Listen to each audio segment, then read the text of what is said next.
5:10 na, 1 Western Visayas na.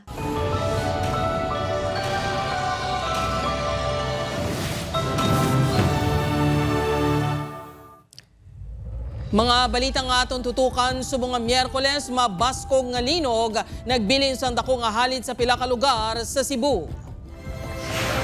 Magnitude 6.9 nga linog nagluntad sa Cebu pagtayog na batyagan man sa Western Visayas kag Negros Island. 5th kag 6th floor sang Iloilo Capital nakitaan man sa mga litik matapos ang mabaskog nga linog. Mga heritage structure ginpaidalo man sa inspeksyon.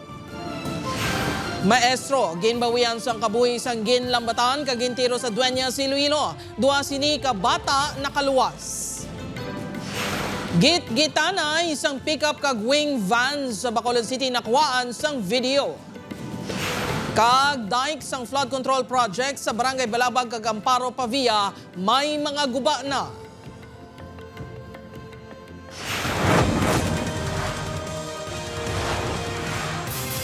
Ini ang GMA Regional TV, 1 Western Visayas. Oh my God, Lord! Lord! Langit! Ano, Rambara? Gawas, gawas! Maayong hapon, Western Visayas kag Negros Occidental, pila ka istruktura kag simbahan nagkalarumpag bangos ang magnitude 6.9 nga linog nga ang epicenter ara sa Bugo City sa Cebu. Pagtayog na batyagan man sa Western Visayas kag Negros Island. Si Kim Salinas nakatutok. Nagkalahulog ang suga kag pila ka porsyon sang simbahan sa Bantayan Island kagabi. Nagkalarumpag naman ang dakong porsyon sang Archdiocesan Shrine of Santa Rosa de Lima sa Daan Bantayan. Nagawa naman ang parte sang duha ka dalagkong establishmento nga ini sa Cebu City. Klaro man nga makita sa ini nga dashcam video sang isa ka salakyan ang pagtayog sang Mactan-Mandawi Bridge. Ini ang epekto sang magnitude 6.9 nga linog sa Bugo City, Cebu kagabi. Ang pagtayog ang nabatyagan man sa Western Visayas. Sa sining nga video, makita ang kasubong nga pagsaot sang pila ka baligya sa isa ka computer store sa isa ka mall sa Iloilo City. Siyempre, hindi ko nang expect kung matabo sa sunod, di kung marumpag or maano kami. So, amo to, nakapangamuyo lang ko, nakaambal ko nga, Lord, God bless, obay kami. Yara naman sa tunga-tunga sa nga live stream sa social media, ang music teacher nga si Martin Katekista, sang hinali, nagtayog.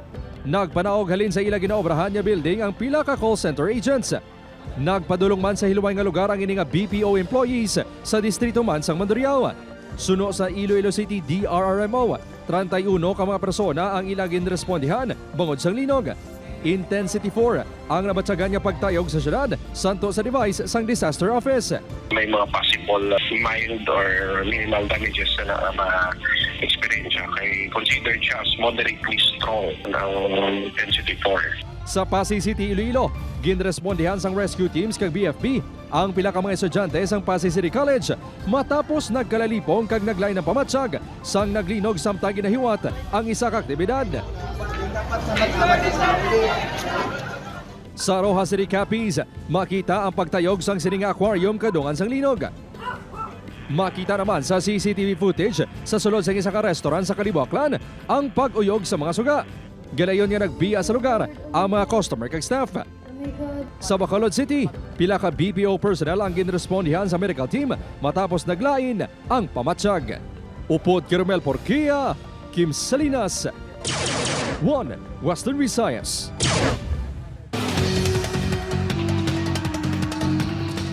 Mga kapusong maestro sa Dueñas Iloilo ginluthang patay samtang nagapauli upod ang iya duha ka minor de edad nga kabataan. Si John Sala nakatutok. Sobra gid kasakit, sir. Hindi yun maano. Hustisya ang ginasigitan sa 11 partners ang 45 anyos nga maestro ang gintiro patay sa Barangay Punong Grande, Dueñas, Iloilo. Ginkilalang biktima kay Richard Espinosa. Nga amo gito ang ginhimo nila. nga waay gid hanggod rason, waay gid kami idea kung ano ang sala nga pinakahanggod sang bana ko nga ginamong katuya sir. Pasado alas 5 kahapon sang hapon pauli na kutaning maestro sa barangay Punong Pequeño upod ang iya duwa ka mga kabataan nga edad 17 anyos kag 9 ka tuig. Sang nakadangat na sila sa bahin sang katubuhan hinali na nga ginpalapitan sang sospek ang ila salakyan kag gintiro makapila ka beses ang biktima. Nakabati isang hindi magdubo 3 kalupok ang malapit ka residente nga si alias Marie. Mation-tion nagpalapit ang 9 ka tuig nga bata sang biktima nga nagapangayo sang bulig. May mga dugo na ang bayo niya, pamangkot namon ano natabo. Ang siling niya gintiro kuno si papa niya. Nakaangkon sang patal nga pila sa ulo ang biktima. Gindeklara ini nga dead on arrival sa ospital. Wala sang samad ang duwa niya ka mga bata apang kinahanglan nga paidalom sila sa counseling.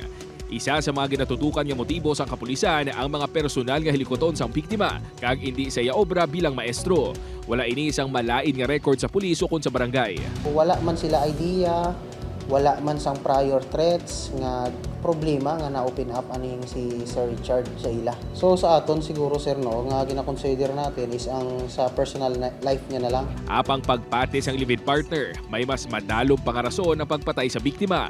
May mga nakabais man kuno sang unang biktima suno kay Ruby, apang na-settle na ini. Wrong send bala sa sakon nga dang hambal niya ga lang ang tawag ko simo pwede makaumpisa ka na naman hambal ko dogin bais ko pa ganyan hambal ko ay kapag nagbago hambal ko ay kag nagano kung ano ganyan matabukan mo sige mo kapang mabala na do kapang chat balakat. Ginakasubo naman sa iya mga kaupdanan nga manunudlo ang natabo sa maestro. Wala kuno ini sang kontra sa buluthuan. Padayon pa ang investigasyon sa karon sa kapulisan ilabi na gid sa identity siyang gunman nga nagpalagyo padulong sa Pasig City. Upod kay Hansi Siato, John Sala. 1 Western Visayas. Para sa dugang nga mga balita sa Negros kag Panay mangin kaupod ta si Adrian Prietos. Adrian? Madamo nga salamat Jers mga kapuso sa Bacol City. Gitgitanay sang wind van kag pick up sa Circumferential Road. Gikalarma sang pinakamotorista. Yaring balita nga aton gintutugan.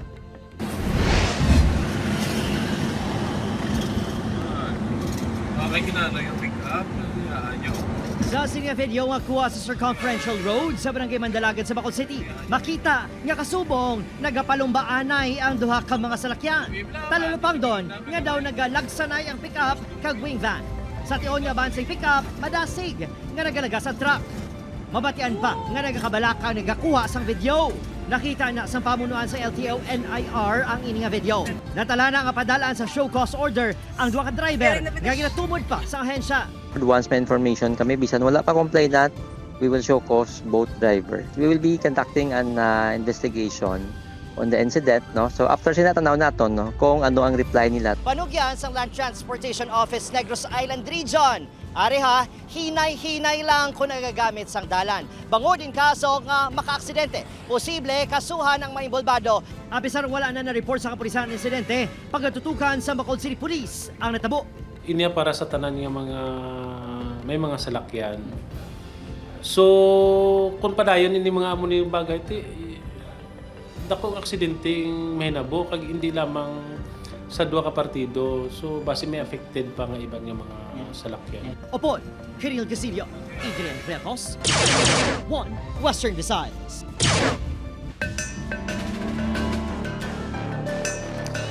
Mga kapuso, slow protection sang floodway sa porsyon sang Barangay Balabag kag Amparo Pavia, Iloilo naguba. Mga pumuluyo nagakatingala nga wala pa ini maaksyonan sang DPWH. Si Zen Kilantang Sasa nakatuto. Makitaan ang mga litik kag pagkarusdak sa slow protection nga ini sa floodway sa porsyon sa Barangay Balabag Pavia, Iloilo. Nagaserbe kun tani proteksyon ang dike nga ini para hindi matiphag ang pangpang kag para masagang ang posible pag-awas ang tubig. Mga kapuso, ginakahangawaan sang pumuluyo ang sitwasyon sang dike diri sa may floodway. Bangod samtang nagadugay, nagadako man ang damage sang struktura. Si Nanay Luneda nga nag-aistar malapit sa floodway, nagakabalaka kung magpabilin nga hindi makayo ang slope protection. Hindi mahalo kayo nga kung magubatanan hasta day lambot. Anaw nagwa kung maguba ang dike tubig masulod. Suno sa punong barangay, gintukod ang floodway matapos ang paglaslas ng Bagyo Frank sang tuig 2008. Ang proyekto ang solusyon sa pagbaha sa Pavia kag Iloilo City. Apang bangod sa nag-agi nga mga pagbaha kag bagyo, amat-amat man ini nga naguba. Hindi man na siguro nga siling immediately sang nagligad lang, kundi nga through the years siguro nga kuan may nga litik daso nagdadako. Magluwas sa Barangay Balabag, may porsyon man sang dike sa Barangay Amparo nga nawasak. Ini ang na-report na sang duha ka barangay sa Department of Public Works and Highways. Siyempre, diferensya ginako hindi nyo kayo kaluluoy man ang pumuluyo. So, kung gabaab na ng gabaab, makadto na sa mga pamalay. Ginpahayag naman sang DPWH Iloilo 4th District Engineering Office nga na-inspeksyon na nila ang naguba nga dike. Nagpasali kuno ang kontraktor nga kayon ini sa masunod nga semana. Private assessment, 28 meters lang yung damage. I recall, nasa 800 meters yung project na yun eh. Very small percentage lang naman yung damage, but the contractor is willing to do the repair. Upod kay Cirilo Renduque, Zen Kilantang Sasa, One Western Visayas.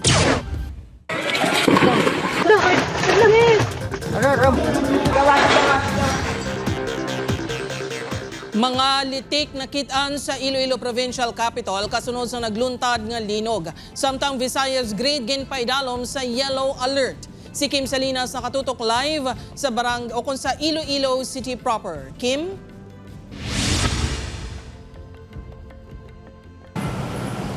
Jert, gilayon nga gininspeksyon ng government offices kag high-rise building sa syudad kag probinsya sang Iloilo. Kasunod sang naeksperiensyahan nga mabaskog pagtayog kagabi. Litik sa mga dingding kag comfort rooms ang nadiskubrihan sa ginpatigayon nga structural assessment sa Iloilo Provincial Capital kay nasangaga. Kalabanan sa mga ini ang hiya sa ikalima kag ikaanom nga panalgan.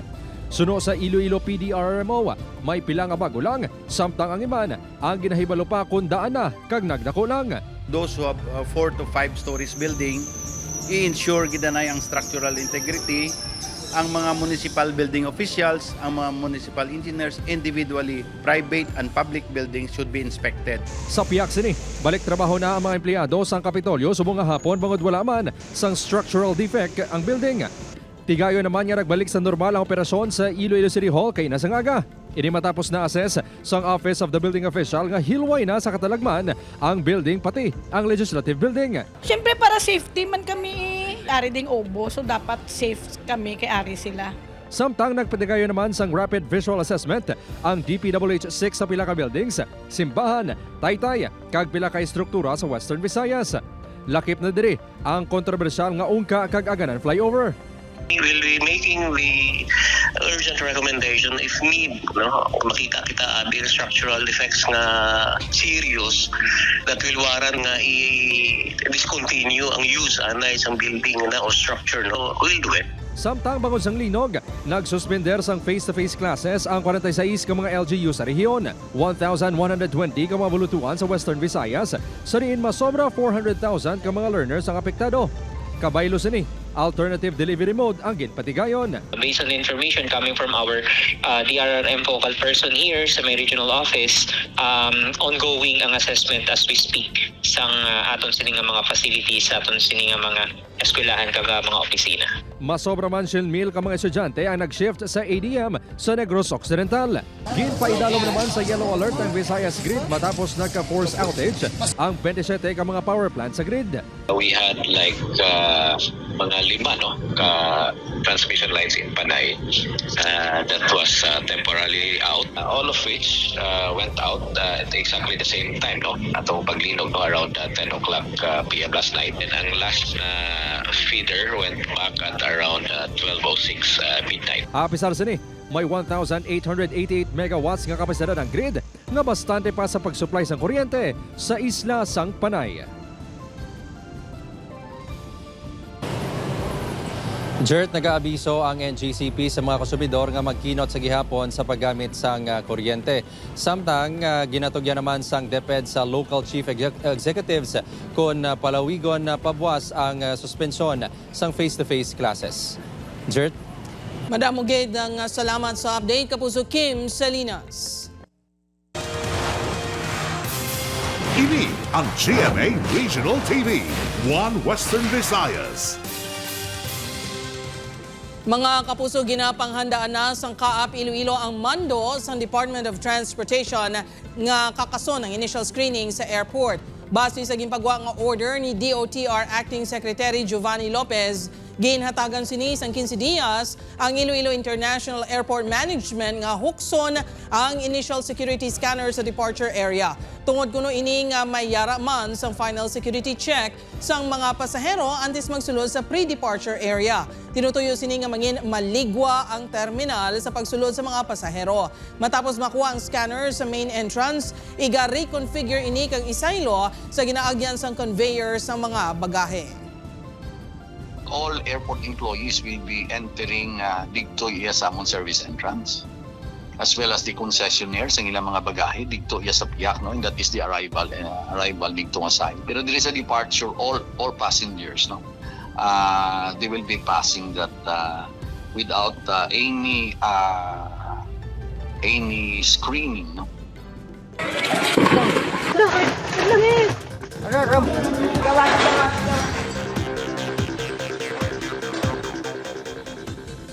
Babos sa 30 naman ka heritage houses kag iban pa cultural properties sa Sinay City, Negros Occidental, ginpaidalom sa inspeksyon kasunod sa nagluntad nga linog kagabi. Yaring balita nga aton gintutukan. Kilalang Sinay City sa manggaranon siniya cultural heritage kag mga dinumaan nga balay nga ginapreserba. Gani, kasunod sa Intensity 5 nga linog nga nabatsyagan sa pila ka bahin sa Negros Occidental. Nagpatigayon sa inspeksyon ang LGU. Kinasaga, ginlibot sa makatapos ng tourism kag CDRM offices ang kapin 30 ka heritage houses kag cultural properties.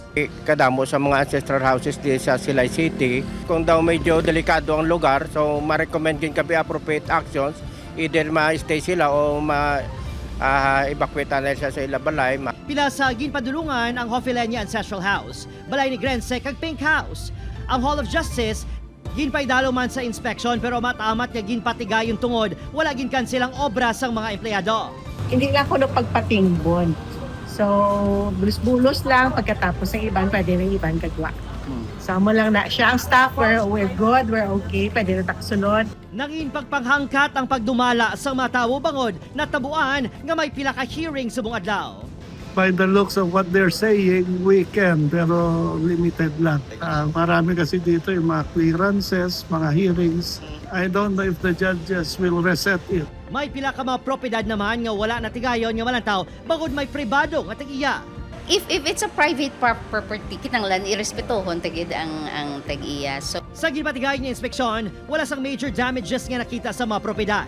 Sa initial assessment sa Provincial Disaster Risk Reduction and Management Office sa Bilog nga probinsya, wala man sang halit ang linog sa iban pang lugar. Sa Subong, as of reporting time, wala pa gid reported nga notable or major gid nga damages. Pero sa mga ginagmay nga damages, ongoing pa ang aton LGU sa assess, as well man desideri sa aton man sa Provincial Disaster to conduct man damage assessment. Obe Kiril Gasilio, Adrian Pretos, 1 Western Visayas.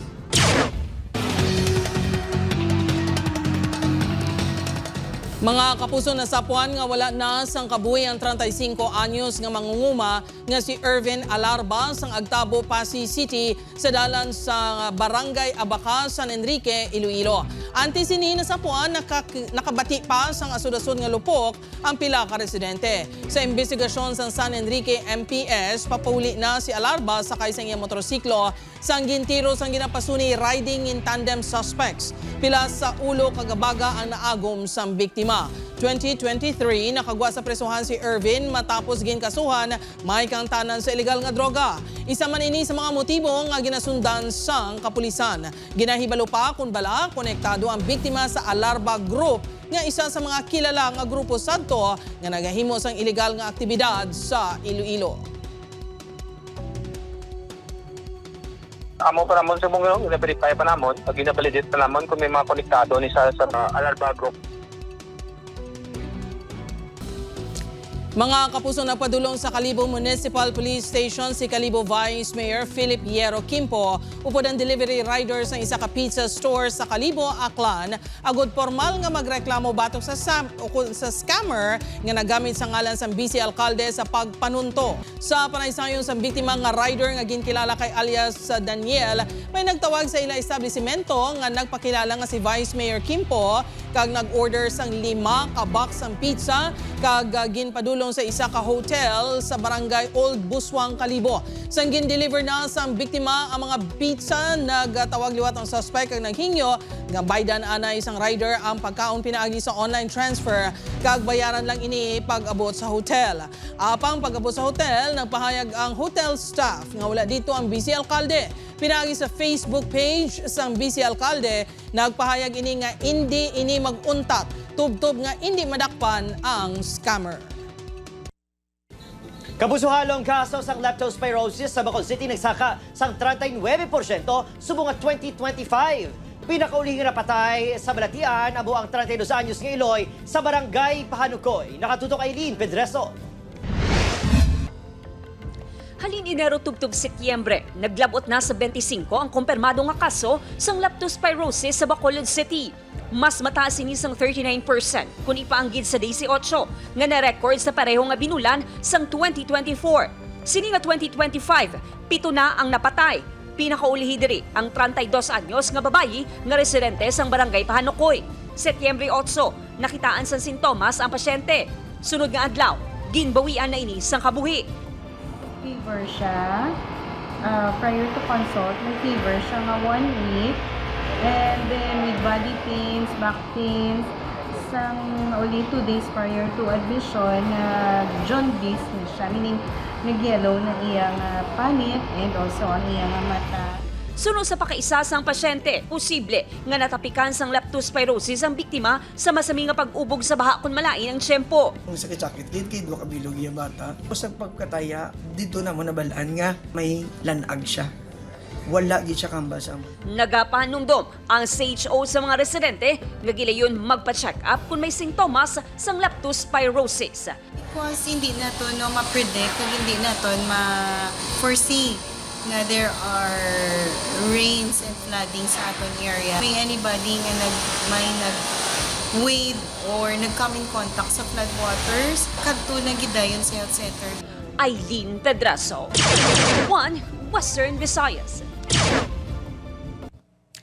Mga kapuso, ang kawayan ang hindi lang makabulig sa palibot, pwede man himuon nga palangabuhian. Ina ang liwat nga ipakita sa training seminar sa Carolina Bamboo Garden sa Antipolo, Rizal sa October 18th na ang 27th Learn and Earn from the Bamboo Experts Seminar. Igatudlo sa mga eksperto ang nagakaigo nga pagsagod, pag-ani kag pagproseso sa mga kawayan para makwartahan. May tour man sa nagalain-laing nga amenities kag features sa sulod sa Bamboo Garden. Sa mga interesado, pwede ka mo magtawag, mag-email o kung magbisita sa website ng Carolina Bamboo Garden.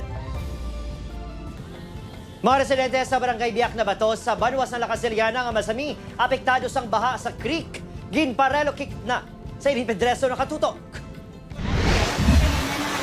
Siyam ka mga pamilya o kung masobra 40 ka individual nga nag-iistara sa Ibid Creek sa barangay Biak na Bato sa Lacasiliana, Negros Occidental ang ginrekomendar na sa Office of the Civil Defense NIR nga i-relocate. Inibangod halos na puno na sang volcanic debris ang ilabalay nga ginanod sang baha sang nag-awas ang creek.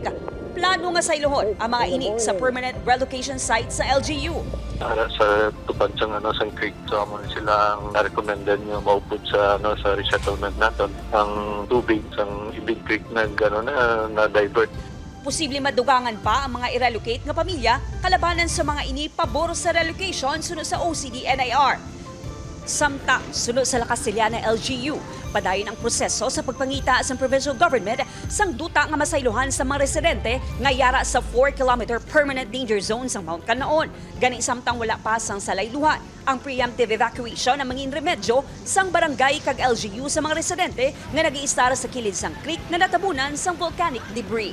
Di man niya LGU maka-insikida, maka-transfer nga every time nga mayara sang rain, typhoon, coordination kami sa may barangay. Aileen Pedraso, 1 Western Visayas. Ini ang GMA Regional TV, One Western Visayas.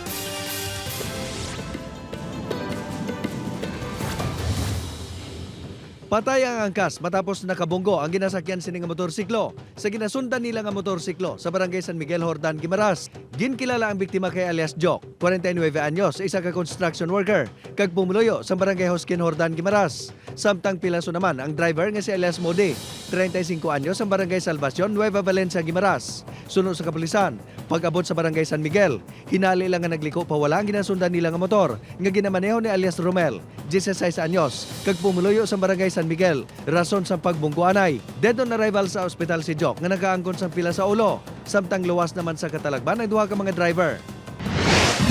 Patay ang 54 anyos nga si alias Leone matapos gintapungol kag ginbuno ni alias Mark, 25 anyos, sa barangay Daha Sur, Banga, Aklan. Sa investigasyon sa kapulisan, halin sa isa ka birthday party ang biktima, apang hinali ini nga nagwa sa dalan kag nagpangita sa away. Ginsumbag sini ang isa sa mga naglabay, rason nga nagbalo sa suspect. Ginsumbag man sini ang biktima kag ginbuno. Nakaagom ini sa pila sa ilo kag sa liog. Nagsungka man ang suspect sa kapulisan. Nakaagom sa mga paso sa lawas ang 47 anyos nga si Kerwin Jono matapos na atrasar ang iya pagwa sa nasunog sini nga balay sa barangay Alihis, Bacolod City. Sunod sa pila ka mga residente, may lupok nga nabatian ang tesang sunog. Ginbululigan nga mapagwa sa ilabalay ang PWD nga nagaisahan nun lang sang natabo ang insidente. Sa investigasyon sang BFP, palyado nga linya sang kuryente ang ginalantaw gintunaan sa sunog. Masobra 50,000 pesos ang danyos nga ginbilin sang kalayo.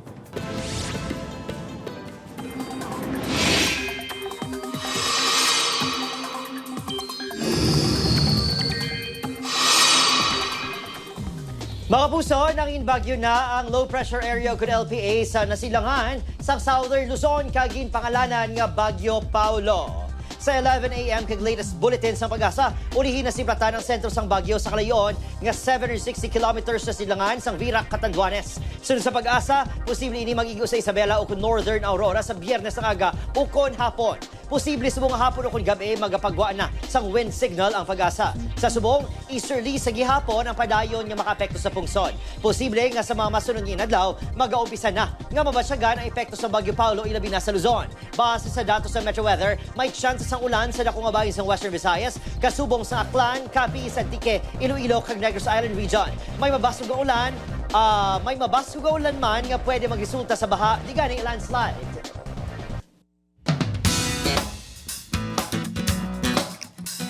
Mga kapuso, ari na mga dapat bantayan sa Encantadia Chronicles Sangre. Subong nga nakasulod na sa Deva sa mga sangre, ano bala ang mga pagtilaw nga ila at ubangon. Sino ang mga magapakilala nga sinauna nga kambaldiwa. Mangin kaaway bala sila o kon kaapin. Bantayan ina sa tanan nga Encantadia Chronicles Sangre, 8 p.m. pagkatapos sa 24 oras.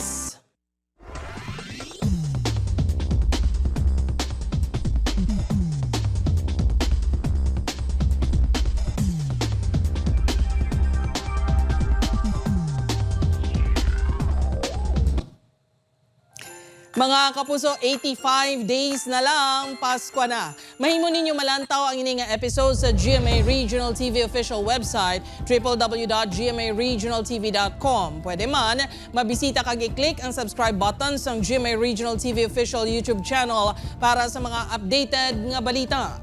Sa atong mga kapuso diri sa Western Visayas kag Negros Occidental, subong man sa atong mga kapuso abroad. Madamo gid nga salamat sa pagtutok. Mag-isa kita kag hibaloon ng mga balita tungod local news matters. Ako si Gertrude Charlatan, ini ang One Western Visayas, bugos nga puwersa para sa mas dako nga misyon kag mas masangkad nga pagserbisyo sa pungsod.